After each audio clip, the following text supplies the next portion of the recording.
Welcome to digital GK classes. तो देखिए SST की क्लास है, बीच में 1-2 दिन नहीं हो पाया था, इसलिए कल मैंने दोपहर में ही 12 बजे ही वो क्लास डाल दिया था, टेलीग्राम पे भी उसका लिंक शेयर किया था। बट आज से जो है आपको डेली 8 बजे ही रात में क्लास होगी। और ये एसएसटी की क्लास इतनी इंपॉर्टेंट है, इसका आइडिया आपको पता है कब लगेगा, जब आप केवीएस का एग्जाम देंगे। क्योंकि सीटेट में जो एसएसटी आता है वो आपको पता है एनसीईआरटी वाले क्वेश्चन होते हैं 6 to 8 के। सेम केवीएस में आपका जो जीएस वाला पोर्शन है जिसमें हिस्ट्री ज्योग्राफी सब कुछ है वो भी 6 to 8 का ही आता है। तो जिसने सीटेट में थोड़ा अच्छे से मेहनत से क्वेश्चंस को कर लिया है उसका केवीएस में उसको कोई टेंशन ही नहीं है, क्योंकि यहीं से क्वेश्चंस आपको देखने को मिलेगा। तो हर दिन पढ़ो, आपको नहीं समय मिल रहा है रात में 8 बजे तो आप 10 बजे पढ़िए, जब भी समय मिले इस क्लास को देख लीजिए, ज़्यादा लंबी क्लास नहीं है। दूसरी चीज़, आप में से बहुत से लोग बोलते हैं कि आप ज़्यादा एक्सप्लेनेशन मत कीजिए, टाइम वेस्ट होता है। कुछ लोग बोलते हैं कि समझ में नहीं आता है, आप एक्सप्लेनेशन करो। तो चलो ठीक है, बीच का रास्ता निकालते हैं, ना ज़्यादा ना कम, बस आपका भला होना चाहिए, आपका सीटेट जो है वो क्लियर होना चाहिए। आप जैसे बोलोगे वैसे मैं सब कुछ जो है मॉडिफाई कर लूँगी, वैसे ही आपको पढ़ाऊँगी। तो चलिए, आज जो क्वेश्चन हैं बहुत अच्छे वाले क्वेश्चन हैं और 6 जनवरी का है। मैंने टाइम डेट आपको बता दिया स्टार्टिंग में ही, ऑनलाइन जो पेपर हुआ था वही वाला है। और मैराथन क्लासेस भी बहुत जल्दी स्टार्ट हो जाएंगी, एक दिन रखेंगे एक पेपर का, आपका बहुत अच्छे से तैयारी हो जाएगा। तो चलिए स्टार्ट करते हैं। और जो लोग नए आए हैं तो चैनल को सब्सक्राइब कर लीजिए, वीडियो को लाइक करें, शेयर करें। आप लोग लाइक नहीं करते हो, बट आपके एक लाइक से बस मुझे अच्छा लगता है कि यस, मुझे और भी अच्छा करना है आप सभी के लिए। ये देखिए, अब ये देखो, ये ऐसे वाले क्वेश्चन ना बहुत पूछे जाते हैं, ये मिलान करने वाले। अब मैं आपको एक चीज़ बता दूं, ये गढ़ संघ जो श्रेणी ग्राम भोजक लिखा है, इसको हिंदी इंग्लिश दोनों में सेम बोलते हैं। तो ये मत सोचिए, आप देख लीजिए यहाँ पर भी गण संघ श्रेणी ग्राम भोजक। तो इसलिए थोड़ा हिंदी भी आपको समझना होगा, क्योंकि कई बार आप जो है अगर बस इंग्लिश पे फोकस करेंगे तो हिंदी वाला नहीं हो पाएगा। इसको करने की एक ट्रिक मैं आपको ये बताऊंगी कि याद रखना, जब भी गण का मतलब होता है तो गण का क्या मतलब होता है आप खुद सोचो ना। एक गण का मतलब जिसमें बहुत सारे लोग हों, बहु सदस्यों वाला दल, उसको बोलते हैं। तो ये हो जाएगा ए का दूसरा। अब ये संघ क्या होता है? संघ का मतलब क्या होता है? एक संगठन होता है। आपने कई बार सुना होगा कि वहां पर एक कुछ संघ के लोग थे, तो वो क्या होते हैं, कुछ लोग मिलकर ही उसको ग्रुप्स बना देते हैं। आपने क्लास में भी ग्रुप्स बनाए होंगे, उसको बोलते हैं संगठन या समूह।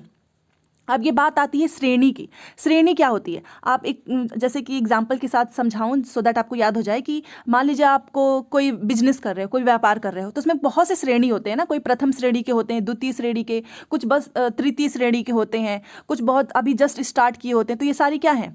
ये सारी डाइवर्सिटी है, इसको श्रेणी बोलते हैं। तो श्रेणी से याद रखना व्यापारी संगठन, याद हो जाएगा आपको आराम से। अब ग्राम भोजक तो कभी कोई गलत कर ही नहीं सकता है, क्योंकि ग्राम भोजक का मतलब होता है ग्राम मुखिया। ये तो ग्राम से ही आप याद कर लेंगे। देखा कितना इजी है, ऐसे ही याद करो, थोड़ा सा सोच ट्रिक लगा के यूज करेंगे तो कभी नहीं भूलेगा। तो बस ए का दूसरा है और बी का पहला है। तो ए का दूसरा, बी का पहला, और सी का 4 है एंड डी का तीसरा। ये तो हमको यहीं पर मिल गया, नीचे जाने की जरूरत भी नहीं है। और ये क्वेश्चन मैं आपको बताऊं, एक बार केवल गण का अलग से ऐसे 1 लाइनर में पूछा था कि गण का मतलब क्या होता है, तो इसका मतलब होता है बहु सदस्यों वाला दल। ये चारों याद रखो, कहीं ना कहीं जरूर मिलेगा। नेक्स्ट क्वेश्चन ये है 32। अब इसमें देखिए, इसमें लिखा है कि भारतीय उपमहाद्वीप के प्राचीनतम नगरों पर परियोजना कार्य, परियोजना का मतलब प्रोजेक्ट, उसकी योजना बनाते समय आप छात्रों को किस क्षेत्र की जानकारी प्राप्त करने के लिए कहेंगे? ये क्वेश्चन बहुत इजी है, क्योंकि यहीं पर इसने लिख दिया है प्राचीनतम नगर। सबसे प्राचीनतम नगर कौन सा है आपको पता होगा, वो है सिंधु घाटी। यहाँ तो 1 सेकेंड लगेगा, आएगा तो ठीक है, नहीं आएगा तो आप तुक्का लगा के आगे बढ़ जाएंगे। तो इसलिए इसको याद रखना, सबसे प्राचीनतम नगर सिंधु घाटी है। तो आप सिंधु घाटी पर प्रोजेक्ट कार्य की योजना बनाने के लिए कहोगे अपने जो क्लास के स्टूडेंट्स हैं, बोलोगे कि इस क्षेत्र से क्या करो, जानकारी इकट्ठा करो, प्राप्त करो। तो ऑप्शन नंबर 3 इज राइट। अब ये देखिए हमारा है 33।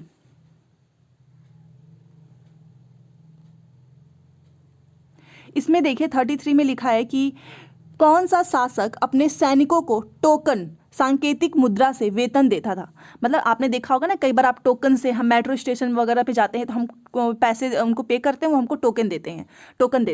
तो वही होता है, सांकेतिक मुद्रा से वेतन देता था, जो सोने चांदी की न होकर सस्ती धातुओं से निर्मित होती थी। अच्छा, आपको बताना है उस शासक का नाम जो टोकन देता था, जो सोने चांदी से नहीं बना होता था, वो मेटल से बनी होती थी। इस सस्ती मुद्रा का प्रयोग लोगों द्वारा तमाम जो है कर चुकाने के लिए किया गया, और यह नीति जो है असफल हो गई।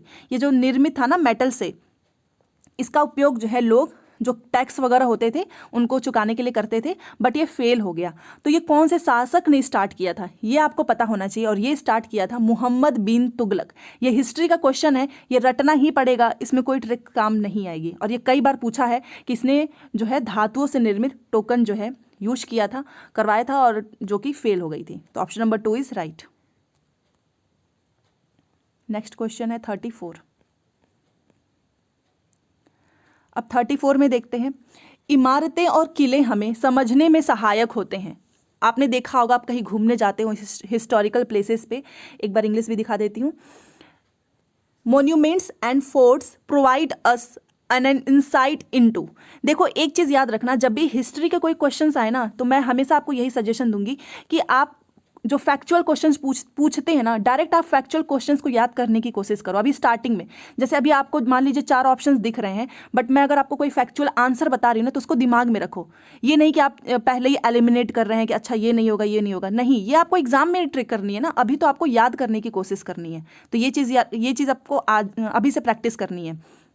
तो जो मॉन्यूमेंट्स होते हैं, जो किले होते हैं, वो हमें क्या समझने में सहायक होते हैं, तो चलो देखते हैं। पहला है कि ऐतिहासिक काल के वास्तुकारों की सृजनात्मकता और बुद्धिमत्ता। दूसरा देखते हैं, राजाओं द्वारा निर्माण कार्य को संरक्षण देना और आवश्यक समझना। जो निर्माण कार्य है उसकी बात हो रही है। सी देखिए, जन प्रशंसा प्राप्ति साधन के रूप में भवन निर्माण का महत्व को, कि लोग जो उनको प्रेज करते हैं उसको एज अ रिसोर्स आप क्या सोचो कि भवन निर्माण का महत्व। डी देखिए, उस काल में लोगों का तकनीकी और परिष्कृत कौशल को। तकनीकी का मतलब टेक्नोलॉजी होता है, आप यहाँ पर देख सकते हैं, द टेक्नोलॉजिकल एंड सोफिस्टिकेटेड। ये सोफिस्टिकेटेड है, इसको बोलते हैं, जिसे परिष्कृत बोलते हैं हिंदी में।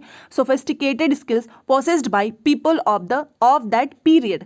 बट अगर आपने यहाँ पर ध्यान दिया हो कि यहाँ पर केवल एक चीज़ पूछा है, एज अ स्टूडेंट आपको समझना है कि इमारतें और किले की बात हो रही है, तो ये बच्चों को क्या चीज़ समझने में सहायक होगा।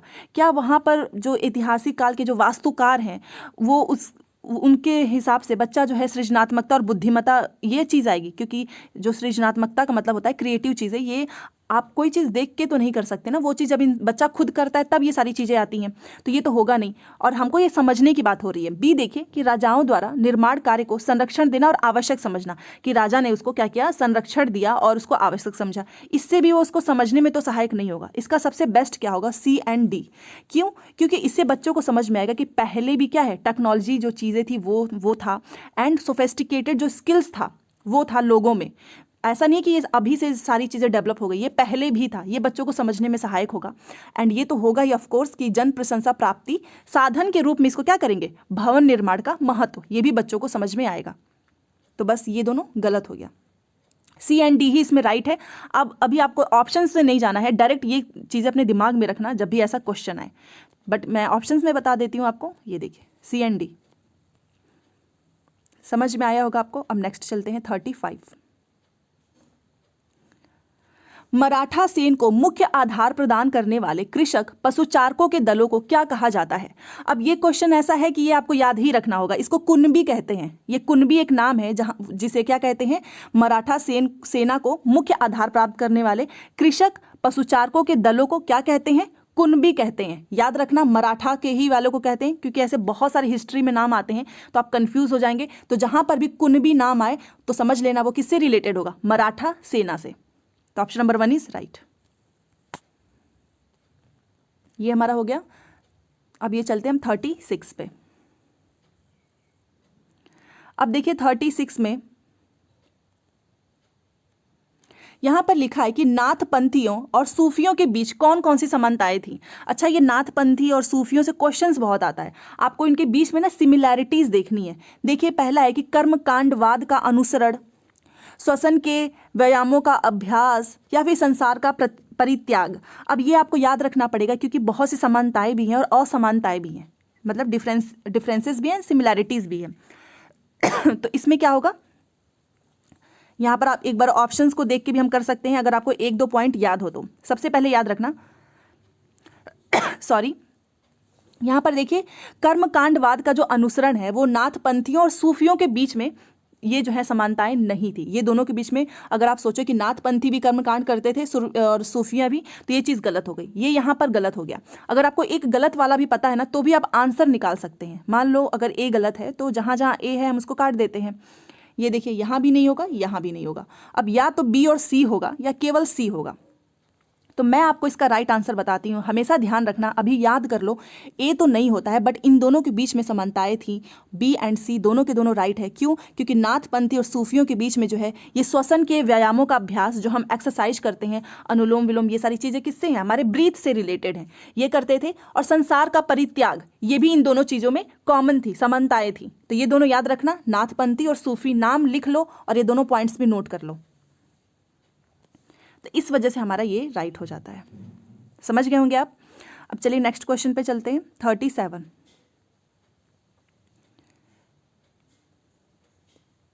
और ऐसे ही क्वेश्चंस आपको देखने को भी मिलेगा एग्जाम में, तो इसलिए बी प्रिपेयर की लॉन्ग क्वेश्चंस नहीं आएंगे, अभी से प्रैक्टिस कर लो आप, ठीक है। अब चलिए 37 देखते हैं। ये वाला क्वेश्चन भी बहुत बार पूछा है, ये औपनिवेशिक काल वाला, कि औपनिवेशिक काल के दौरान मध्य भारत के आदिवासियों के विषय में सही चीज़ बतानी है। तो चलो देखते हैं। औपनिवेशिक काल का याद रखना, औपनिवेशिक काल का बताना है। मध्य भारत के आदिवासी, उनका जीवन यापन संकट में था। यस, अगर आपको पता हो तो जो आदिवासी थे उनका जीवन जो है यापन संकट में था। बी देखिए, बिरसा जो है अपने लोगों को अंग्रेजों, जमींदारों और साहूकारों से छुटकारा दिलाना चाहता था। बिरसा मुंडा के बारे में आपको पता होगा। तो वो चाहते थे कि जो उनके लोग हैं उनको अंग्रेजों से, जमींदारों से जो टैक्स वगैरह वसूलते थे, साहूकारों से क्या करें? छुटकारा दिला सकें। ये भी सही है। सी देखिए, उन्होंने अपने संघर्ष के लिए अपने तरीके और प्रतीक स्वयं खोजे। यस, अगर आपने बिरसा मुंडा की स्टोरी पढ़ी होगी तो आपको पता होगा तीनों के तीनों पॉइंट सही हैं और हमें सही वाला बताना था। तो ए, बी एंड सी जो है वो तीनों के तीनों ही सही हैं। तो बस यहाँ पर आपको इसको क्या करना है? इस पॉइंट को याद करना है। अब हमारा इसमें राइट क्या हो जाएगा? ऑप्शन नंबर 4, ए, बी और सी क्या है? राइट है। चलिए अब अगले क्वेश्चन पे चलते हैं। 38। कोई भी डाउट हो आप कमेंट कर सकते हैं। टेलीग्राम, इंस्टाग्राम का भी लिंक दिया हुआ है, बस आप प्रैक्टिस अच्छे से करते रहें। अब ये देखिए, ये है 38। 1927 में डॉक्टर भीमराव अंबेडकर द्वारा कौन से जातिगत पूर्वाग्रहों के विरोध में आंदोलन शुरू किया गया था? आपको पता है, कास्ट वगैरह से लेकर एक जो है इसके विरोध में जो है, जो जातिगत की ये जो निचली कास्ट है वो मंदिर में नहीं जा सकते, उन्हें पानी पीने का ऐसे अधिकार नहीं है, बहुत सी चीज़ें हुई हैं, बट उसके विरोध में कौन सा आंदोलन शुरू किया गया था? ये पूछ रहा है कि मंदिर में नहीं भेज सकते हैं, मंदिर में उनका जाना अलाउ नहीं होता है। तो बट ये बात हो रही 1927 की। 1927 में डॉक्टर भीमराव अंबेडकर द्वारा जो है मंदिर प्रवेश वाला जो था, मंदिर प्रवेश के विरोध में आंदोलन शुरू किया गया था। अगर आपने पूरी स्टोरी पढ़ी होगी तो आप अच्छे से समझ पाएंगे कि मंदिर में जाना जो है, जो लोअर कास्ट के लोग थे उनको जाना वर्जित था, वो मंदिर में नहीं जा सकते। और हालांकि ये सारी चीज़ें अभी भी आपने देखा होगा, 1-2 जगह के एक बच्चा चला गया था मंदिर में, उसकी न्यूज़ वगैरह काफ़ी वायरल हुई थी। तो यही सारी चीज़ें हैं, तो इससे आप रिलेट कर सकते हैं। 1927 में कौन सा था? मंदिर प्रवेश के विरोध में आंदोलन शुरू किया गया था। तो बस ये सारी चीज़ें, और ये क्वेश्चन आपको बहुत कंफ्यूज इसलिए करेगा क्योंकि आप जब भी डॉक्टर भीमराव अंबेडकर का नाम सुनेंगे तो आपको पता चल जाएगा कि ये सख्त उस चीज़ के खिलाफ थे कि इक्वालिटी चाहते थे, समानता चाहते थे। वो ये नहीं चाहते थे कि आप एक जाति जो है वो मंदिर में जा सकता है, दूसरे जाति नहीं जा सकते हैं। सबको समान अधिकार है, चाहे एजुकेशन हो या कोई भी चीज़ हो। तो ऑप्शन नंबर 4 इज राइट। 39 देखिए। अब ये देखिए 39, वेद समाज विचारों से प्रेरित था। अब अभी तक जितने भी आपके क्वेश्चन आए ना वो सारे फैक्चुअल हैं, और ये फैक्चुअल क्वेश्चंस कैसे होता है, एक बार कॉपी में नोट करके मल्टीपल टाइम्स रिवीजन करना। मेरी बात मानो, 10 जगह से पढ़ने से बेटर है एक जगह से पढ़ो, बट उसको रिवीजन इतना कर लो कि उसमें से क्वेश्चंस गलत ना करो, नहीं तो ये सारे क्वेश्चंस आपके दिमाग से, आज तो आपके दिमाग में रहेगा बट 7 दिन बाद क्या ये सारे क्वेश्चंस याद रहेंगे? नहीं। इसलिए याद रखना अच्छे से। और ये है फैक्चुअल क्वेश्चन है कि वेद समाज जो है किसके विचारों से प्रेरित था? तो वो तो ब्रह्म समाज का है। और ब्रह्म समाज के संस्थापक कौन थे? राजा राम मोहन राय। ये भी नाम याद रखना, कई बार पूछा हुआ है इसलिए मैंने आपको बता दिया। राजा राम मोहन राय जो है वो ब्रह्म समाज के संस्थापक थे और ये इन्हीं के विचारों से प्रेरित था। Option number 4 is right. 40 number का क्वेश्चन देखते हैं और ये क्वेश्चन अभी तक का सबसे इंपॉर्टेंट है, क्योंकि ये ना तो बस सीटेट में आएगा, यूपी टेट केवीएस सब में पूछा है और सीटेट के हर शिफ्ट में पूछा है। तो चलिए देखते हैं। सबसे पहले एक चीज़ याद रखो कि ये समाज सुधारक वाला क्वेश्चन बहुत आएगा कि किसने किस समाज की स्थापना की है। अब देखिए, मैं आपको डायरेक्ट भी बता रही हूँ, याद रखना, विवेकानंद ने किस समाज की स्थापना की है, तो वो है आर्य समाज।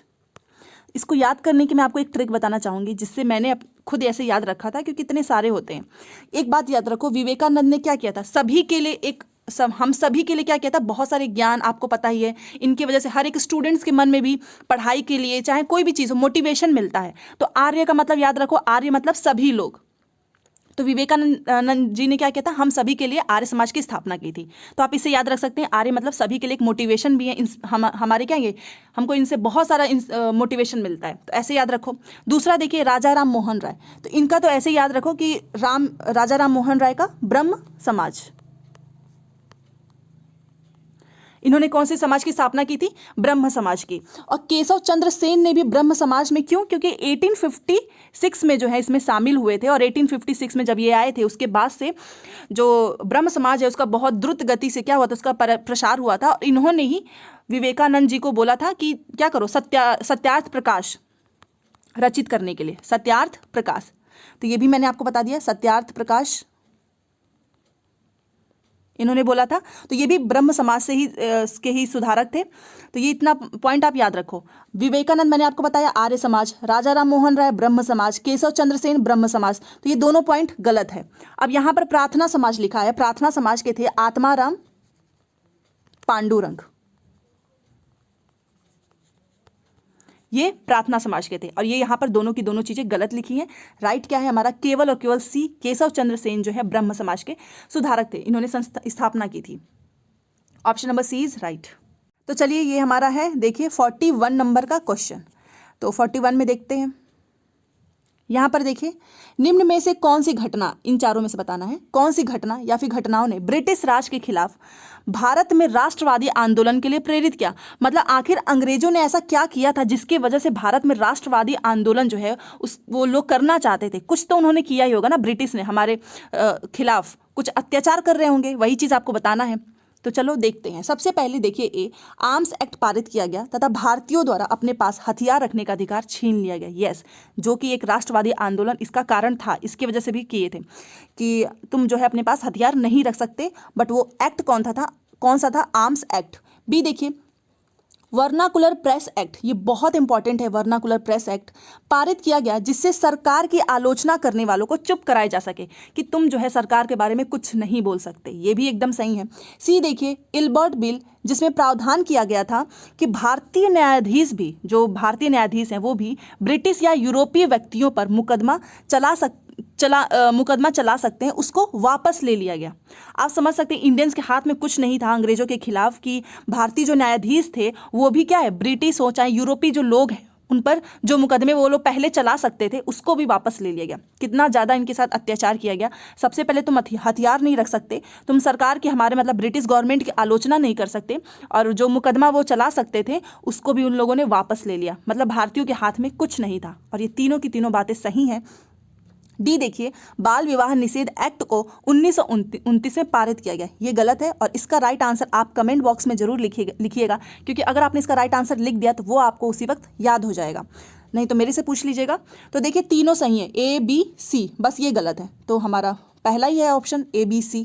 तो ये तीनों पॉइंट मैं सजेशन दूंगी कि इसको कॉपी में नोट जरूर कर लेना, क्योंकि बहुत इंपॉर्टेंट है। Arms act, vernacular and Ilbert bill पूछेगा, आपको रीजन पूछेगा कि इल्बर्ट बिल में क्या हुआ था, वर्नाकुलर प्रेस एक्ट क्यों लगाया गया था, आर्म्स एक्ट क्यों पारित किया गया था।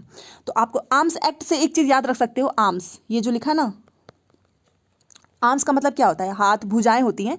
तो आप हथियार वगैरह चलाने के लिए किसका यूज करते हो, अपने हाथ का ही तो यूज करते हो। तो इससे याद कर सकते हो, आर्म्स एक्ट में क्या होगा, हथियार।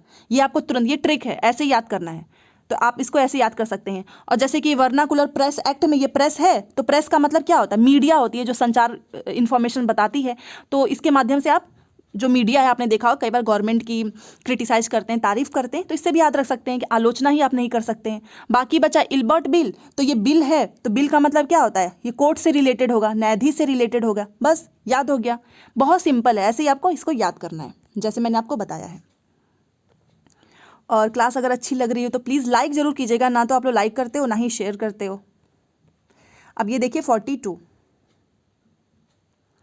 ये क्वेश्चन भी इंपॉर्टेंट है क्योंकि बंगाल विभाजन से क्वेश्चन ना आए कि बंगाल के गवर्नर कौन थे, बंगाल के गवर्नर जनरल कौन थे, भारत का जो है पहला वायसराय कौन था, ये बहुत पूछा जाता है। तो देखते हैं 1905 में बंगाल विभाजन के संदर्भ में सही कथन बताना है। तो चलो देखते हैं। पहली चीज़ लिखी है कि बंगाल का विभाजन लोगों की बिहार और उड़िया के भागों से अलग करने की इच्छा के कारण किया गया। क्या ऐसा था? बिल्कुल भी नहीं। और डिटेल में तो यहाँ पर नहीं पढ़ा सकती हूँ, बट इतना बता सकती हूँ कि ये चीज़ नहीं है इसमें। बी देखिए, अंग्रेज बंगाली नेताओं के प्रभाव को कम करना और लोगों में फूट डालना चाहते थे। ऑफ कोर्स यहाँ पर जो लिखा है ना कि बंगाल का विभाजन लोग बिहार और उड़िया के भागों से, जी नहीं, ये किसके लिए था? जो बंगाली जो नेता लोग थे उनके प्रभाव को, इफेक्ट को कम करना चाहते थे, और जो वहाँ के लोग हैं ना उनके बीच में क्या डिस्प्यूट पैदा करना चाहते थे, भेदभाव। तो बी तो सही है। सी देखते हैं, यह भारतीयों के हित में प्रशासनिक सुविधा थी। बिल्कुल भी नहीं। बंगाल को बांटना चाहते थे ये लोग, और जो कि 1907 का जो सूरत का अधिवेशन था, आपको पता ही होगा कि जो आपने पूरा अधिवेशन पढ़ा होगा उसमें ये पूछा था कि 1907 में जो सूरत का अधिवेशन था उसमें उसकी अध्यक्षता किसने की थी? तो वो किया था रास बिहारी घोष ने। तो ये क्वेश्चन भी बहुत बार पूछा है, मैंने आपको बता दिया। तो देखिए इसका राइट आंसर क्या होगा? पहला तो बिल्कुल गलत है, और सी तो उससे भी ज़्यादा गलत है कि ये लोगों के हित में था। Option number B is right, कि बंगाली नेताओं के प्रभाव को कम करना और लोगों में फूट डालना, फूट डालो राज करो, ये इनकी नीति थी। तो option number B is right. अब ये देखते हैं 43। अब 43 में देखिए कि आरंभिक तौर पर विधायिका और सरकारी नौकरियों में सीटों के आरक्षण के प्रस्ताव का अभिप्राय क्या था? आरंभिक तौर पर पूछा है। विधायक और सरकारी नौकरी जो गवर्नमेंट जॉब्स होती है उसमें सीटों के आरक्षण के प्रस्ताव का अभिप्राय क्या था? एक बार इसको मैं आपको इंग्लिश में दिखा देती हूँ। The recommendation for reservations of seats in legislature and in government jobs were originally meant to, मतलब recommendation क्या था रिजर्वेशन ऑफ सीट्स का विधायिका में और सरकारी नौकरियों में, क्या था? ओरिजिनली पूछ रहा है, आरंभिक स्तर पर। तो चलो देखते हैं। तो देखिए इसमें अगर आपको पता होगा तो मैं बता देती हूँ, नहीं पता है तो आज से याद रखना कि इसका मतलब सीधे से एक ही चीज़ था कि सामाजिक रूप से संपन्न किंतु गरीब व्यक्तियों को सहायता प्रदान करने के लिए। बाकी के 3 ऑप्शन भी पढ़ने की ज़रूरत नहीं है अगर आपको पता होगा कि आरंभिक स्तर पर इसका क्या मतलब था। क्योंकि देखिए इसमें लिखा है कि गरीब लोगों के लिए प्रतिनिधित्व और रोजगार के अवसर, बिल्कुल भी नहीं। ये सीटों के आरक्षण का मतलब ये नहीं था। दूसरा देखो, समाज में व्याप्त असमानताओं को खत्म करना तथा लोगों को आगे बढ़ने में सहायता देना, नहीं, क्योंकि आप बात कर रहे हो विधायिका और सरकारी नौकरी की। तीसरा देखिए, ऐतिहासिक उत्पीड़न और अभिजात्य वर्ग को अमानवीय दशाओं में सेवाएं उपलब्ध कराए जाने के लिए क्षतिपूर्ति हेतु, ये भी नहीं है। इसका सीधा सा मतलब एक ही था कि सामाजिक रूप से जो समाज में जो है संपन्न किंतु गरीब व्यक्तियों को सहायता प्रदान करने हेतु, गरीब लोगों को जिनको आरक्षण मिल सके विधायिका, लेजिस्लेचर में एंड सरकारी नौकरी में। समझ गए होंगे आप। तो इसका ऑप्शन नंबर 4 इज राइट। तो चलिए क्वेश्चन नंबर 44 देखते हैं। पठार के संदर्भ में दिए गए कथनों पर विचार करें और सही विकल्प का चयन करें। पठार का मतलब क्या होता है? प्लेट्यू होता है। तो इसमें से चारों में से पता होना चाहिए, जिसको पता होगा वो कर लेगा। तो चलिए मैं आपको बताती हूँ, ना पता हो तो नोट कर लेना। यहाँ पर देखिए लिखा है कि पठार में खनिजों की प्रचुरता होती है, बहुत जो है मिनरल्स जो हैं वो बहुत ज़्यादा होते हैं। ऑफकोर्स प्लेट्यू में होता है, तो ए तो एकदम सही होगा। दूसरा देखते हैं बी, कि लावा जो है वो पठार में काली मिट्टी की प्रचुरता होती है, जो उपजाऊ होती है। यस, जो काली मिट्टी होती है जिसमें कपास की खेती किया जाता है।